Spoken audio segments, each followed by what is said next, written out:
Ki Kusuma sendiri melihat eh, bagaimana Indonesia ini di tahun 2025 mendatang.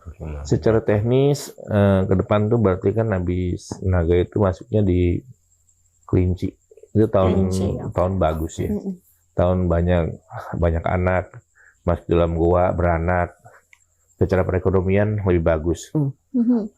Kalau saya melihat pemerintahan masa lalu yang sebelum sekarang, walaupun masih ada cawe-cawe tapi tidak bisa mengatur sampai bagaimana dengan pemerintahan yang baru ini, karena yang pemerintahan yang baru kelihatannya lebih tegas, kuat juga, dan kemudian juga memang mendapatkan banyak dukungan, bukan cuma dari Indonesia tapi dari negara-negara di luar.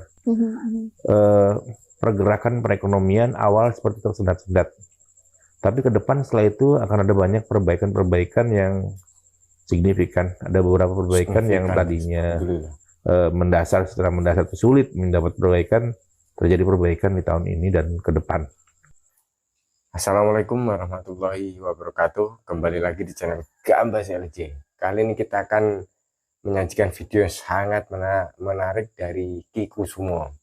Ini ahli spiritualis guys, dan juga penerawangan. Dan Ki Kusuma sedikit banyak menerawang tentang kepemimpinan Pak Prabowo di 2025. Akan ada banyak korupsi lagi, dan juga akan ada banyak bencana alam, dan juga ini menyeret tentang orang yang dianggap keagamaan atau lebih mendekatkan diri kepada Tuhan tapi malah nyeleweng lah istilahnya. Oke, langsung aja kita gas. Di kepemimpinan Prabowo Subianto sekarang, ini Indonesia nih akan jauh lebih baik dari pemerintahan sebelumnya atau baik buruk itu relatif ya, karena banyak sekali satu hal yang disebut sebagai keberhasilan ternyata buat lawannya juga belum keberhasilan. Banyak juga yang disebut sebagai ketidakberhasilan tapi sebenarnya bagi masyarakat adalah sebuah prestasi. Hal ini adalah satu hal yang selalu bergulir. Banyak cerita-cerita yang sepertinya ketidakpahaman tapi membuat satu opini, kemudian opininya melebar. Di tahun ini akan banyak seperti itu, banyak opini-opini salah, banyak perkembangan yang berkaitan dengan prediksi-prediksi yang nggak benar. Tetapi yang saya lihat tahun ini sebetulnya, karena itu unsurnya kayu, terjadi banyak pencerahan. Karena unsurnya kayu terjadi banyak kehidupan baru. Manakala air masuk, kayu itu akan bertumbuh, berkembang, menjadi bunga, menjadi buah, seperti itu. Jadi secara teknis, banyak tokoh-tokoh baru yang akan muncul, yang akan memperkenalkan Indonesia, yang akan membuat harum. Tadinya biasa menjadi pebisnis hebat. Tadinya biasa jadi pemilik pabrik seperti itu. Di tahun ini tuh tahun yang sebetulnya kalau kita mau ngapa-ngapain dan mulai usaha tuh bisa dicoba. Itu akan jadi baik. Nah, di pemerintahan Prabowo di 2025 besok, apakah ada fenomena besar yang terjadi di pemerintahan gemuknya sekarang ini?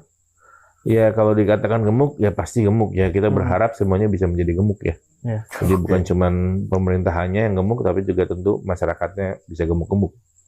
Bukan berarti gemuk tambun, tapi gemuk dan sehat. Nah, kalau gemuk dan tambun, waduh, kayak saya nih. Ada fenomena besar yang terjadi di pemerintahan Prabowo? Ya, tentu saya masih melihat peristiwa-peristiwa, namanya gini ya, orang mengambil hak orang itu salah. Dari dulu udah salah, tapi namanya hal itu, tapi tiap tahun tuh selalu ada tuh. Nah, di tahun ini ada yang membuat heboh adalah orang yang selama ini terkenal dengan baik-baik, terkenal dengan kalau bicara tuh halnya berkaitan dengan kamu nggak boleh ini, nggak boleh itu, kamu secara teknis orang menganggap dia sebagai tokoh agama, tokoh masyarakat. Nah, orang tersebut nanti akan terlibat kasus korupsi dan nanti akan jadi heboh. Iya aja begitu gitu. Di tahun 2025. Ya. Ciri-cirinya tokoh agama. Tadi nyebut tokoh agama. Ya, jadi memang kalau orang yang selalu jadi panutan kan tentu orang secara umum akan selalu punya harapan sangat positif kan. Nah, tapi orang ini dengan harapannya itu membuat masyarakat banyak kecewa tuh. Ternyata begitu terjadi, kok ternyata dia begini gitu. Sekarang dia ada di kabinet. Enggak, saya nggak nyebutin. Nah, kalau orang yang menonjol di pemerintahan sekarang di 2025, Yang menonjol sebenarnya banyak karena sekarang tuh banyak sekali toko baru. Tadi saya udah katakan bahwa unsur kayu itu banyak menyerap air, banyak memberikan penumbuhan baru. Jadi banyak toko baru, justru banyak orang-orang yang awalnya tidak siapa-siapa, bukan apa-apa di zamannya, tapi di tahun ini melejit menjadi sesuatu, bisa membuat apapun gitu. Contohnya Gibran. Ya, saya masyarakat biasanya yang menilai kalau gitu-gitunya. Jadi banyak orang yang nggak disangka-sangka kok jadi hebat banget gitu. Itu kan ada banyak di tahun ini. Oke, di pemerintahan ini yang akan lebih dominan itu apakah Pak Prabowo-nya atau apa Mas Gibran ya? Tentu Prabowo, jadi bagaimanapun secara senioritas, secara kemampuan, secara pengetahuan, pengalaman dan lain-lain jauh. Jadi artinya akan menjadi dominasi lah. Dominasi dalam perkembangan ke depan, tapi tentu kembali lagi bahwa dominasinya dominasi baik. Tiap pemerintahan sebetulnya itu ada lebih dan ada kurang. Tapi di tahun ini tuh kelihatannya terjadi banyak perbaikan, terutama dari sisi perekonomian. Tapi apa kan banyak isu setelah Gibran dilantik, banyak isu yang makzulkan Gibran tuh gitu. Di tahun 2025 apakah wakil presiden kita masih Gibran? Apa kejadian itu? Enggak. Jadi kadang-kadang emang di lapangan itu banyak isu dilempar apa aja sih. Itu kan isunya sebenarnya yang melempar tuh belum tentu netizen, tapi kadang-kadang juga suka isu-isu pesanan yang dibikin seperti menjadi opini nantinya. Karena kalau yang ngomong netizen itu kan tanpa beban, dan itu biasanya menjadi sebuah opini, jadi pendapat umum. Nah ini yang banyak sekali dimanfaatkan oleh para tokoh-tokoh, termasuk tokoh politik kita, untuk menyerang tokoh lain, untuk menghajar tokoh lain, untuk kepentingannya. Gitu. Jadi kalau kita bicara di tahun besok ini kasusnya apa yang paling rame? Kasus korupsi tetap rame. Kasus judi online akan jadi tetap mengalir. Itu kan terus seperti tali tiga uang, tidak pernah lepas tuh. Ada berapa orang Ki? Kasus korupsi di pemerintahan Prabowo di tahun 2020? Berapa orangnya sih saya nggak bisa sebut ya, cuman yang jelas banyak. Banyak. Dari menteri-menteri kah? Kayak tahun-tahun lalu itu kan ada beberapa menteri dari...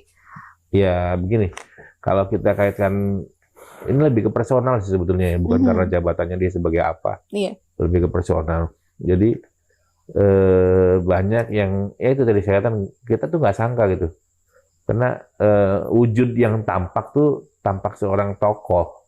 Pengertian tokoh di sini tokoh yang baik, tokoh yang mencerminkan keagamaan, tokoh yang mencerminkan dia nih orang yang sangat sempurna lah, karena selalu berkaitan dengan ketuhanan. Tetapi ternyata begitu terjadi di tahun ini dia malah memberikan contoh yang kurang baik. Kasusnya hebat tuh, lebar tuh nantinya, gitu. Melebar ke kemana-mana, akan nyeret-nyeret banyak orang nanti. Banyak orang, waduh, ayo. Balik lagi ke wakil presiden kita, berarti tahun depan wakil presiden kita tetap sama? Masih baik-baik aja. Masih baik-baik. Oke. Kalau dari Pak Jokowi sendiri masih akan ini nggak sih ikut-ikut? Ya sebetulnya dari sekarang juga sebetulnya kan masih terjadi hal-hal seperti itu ya. Cuman kan kalau saya lihat saat ini presiden baru kita ini kan punya ketegasan, apalagi latar belakangnya seorang militer ya, punya ketegasan dan punya garis komando yang kencang. Jadi kalaupun ditanya pengaruhnya ada apa enggak, mungkin ada tapi nggak bisa besar. Gitu. Karena mungkin udah di-cut gitu ya. Iya. Pak Prabowo-nya juga. Iyalah, betul. Ya. Kurang dari sebulan lagi kan kita menghadapi pilkada Ki. Berarti dalam tanda kutip pasiennya Ki Kusumo ini lagi banyak nih. Itu mereka tuh minta apa aja sih Ki? Ya tentu biar menang lah. Malah, guys. Saya sih selalu bercanda-bercandaan di internal saya tuh. Pilkadut sih bilang. Pilkadut. Kenapa pilkadut Ki? Ya pemilihan kepala dangdut. Oke. Karena dalam pilkada tuh selalu bergoyang, jadi berdangdut terus, selalu bergoyang. Jadi banyak hal yang ada poin-poin yang sebetulnya ini menjadi sebuah rahasia umum. Namanya pilkada, pileg dan lain-lain itu banyak sekali namanya kecurangan-kecurangan yang nyata gitu. Ada kecurangan yang tidak nyata, ini yang nyatanya aja masih bisa dimenangkan gitu. Nanti endingnya yang protes sama protes, yang jadi mah jadi. Yang protes sama protes, yang dilantik mah dilantik. Tetap aja itu berjalan terus aja gitu ya. Betul, dan itu tetap terjadi tuh. Bahkan ada bahasa-bahasa di antara, itulah saya nggak sebut siapa-siapanya, tapi bahasa itu beredar tuh. Lebih baik menang bermasalah jauh lebih baik daripada kalah terhormat. Itu akan ada lagi di pilgub nanti gitu, di pilkada gitu nanti gitu berarti ya. Ya, kita kan untuk melakukan satu hal yang berkaitan dengan pemilihan-pemilihan seperti itu kan akan ada banyak manusia. Iya. Mungkin saya bicara, kamu nggak boleh curang ya. Ya kan sama dia kan. Masanya banyak, kita nggak tahu. Bener. Dalam teknis pekerjaan itu berjalan, bergulir kan kita nggak pernah ngerti terjadi apa tuh. Gitu. Belum lagi, ya banyak sekali yang lobby-lobby dengan penyelenggara dan lain-lain lah. Nah, kan di pilkada tuh paling ramai biasanya pilkada yang paling ramai itu di Jakarta. Ya. Nggak tahu nih Ki Kusumo mau jawab apa enggak. Ada ciri-ciri nggak Ki yang bakal jadi pemenang di Jakarta tuh? Ciri-cirinya kayak gimana sekarang dari 3 calon? Ya, jadi kalau ada orang bilang jujur hancur, curang menang. Wow. Yang menang ya yang curang. Menang yang curang. Menang yang curang katanya, guys. Selalu ini kan bahasa yang beredar tuh begitu kan. Betul. Nanti yang curang bilang, "Kak, kamu curang nih." Tapi kan dia kalah kan, berarti dia kalah curang tuh. Oke. Sebenarnya semuanya akhirnya pada prinsipnya pada saat proses itu banyak sekali kecurangan gitu. Jadi kalau kita bilang semua tapi jujur susah juga gitu. Yang mana ya gitu. Iya. Jadi kalau yang jujur ya mungkin ada yang jujur, tapi yang curangnya kebanyakan. Tapi dari 3 calon itu Ki, yang menggunakan Ki Kusumo sebagai konsultan spiritual ada nggak tuh Ki? Aduh, saya nyebut nggak enak deh. Makanya cuman itu ya. Kalau saya bilang iya pasti orang wah mungkin si Anu nih. Langsung berspekulasi. Tapi berarti iya. Iya. Tapi berarti iya. Oke. Ada lagi kan yang mau? Oke. Mungkin terakhir kali dari Ki Kusumo untuk Sobat Forum di rumah ada closing statement-nya. Apa ya? Jadi kalau kita kembali ke dunia spiritual lagi, bahwa banyak orang yang tidak percaya dunia spiritual itu ada atau tidak ada. Itu dikembalikan pada hati sanubari dan pada apa yang tampak pada diri kita. Kalau kita melihat ke depan pasti ada, pasti nyata. Hal gaib itu sama seperti kita melihat bagaimana jantung, bagaimana ginjal, bagaimana usus. Kita harus yakini itu ada, walaupun kita nggak lihat langsung. Alhamdulillahirrahmanirrahim, itu tadi apa ya? Terawangan atau evaluasi juga dari Ki Kusumo, guys. Dan menurut Ki Kusumo itu di era Pak Prabowo tahun 2025 masih banyak korupsi dan terlebih-lebih seorang tokoh yang dianggap selama ini sangat baik atau lebih dekat dengan keagamaan atau ketuhanan itu malah terseret korupsi lah istilahnya gitu pokoknya. Saya agak takut ini guys mengomentari guys. Dan juga masih banyak kejadian bencana alam dan juga ada juga satu yaitu wakil presidennya tetap sama tenang. Biasanya kan langsung viral karena itu kalau masalah Gibran guys. Dan juga Ki Kusumo menerawang tentang banyak kasus-kasus korupsi nih guys. Dan yang dulunya dianggap tidak bisa apa-apa akan menjadi bisa apa-apa dan agaknya mengagetkan semua orang. Oh, ternyata dia baik lah istilahnya gitulah. Oke, semoga ini bisa mengedukasi dan juga menjadikan referensi dan acuan untuk kita lebih menganalisis atau lebih berpikir positif guys, karena dunia gaib itu sangat ada. Oke, wassalamualaikum warahmatullahi wabarakatuh. Kambas LC.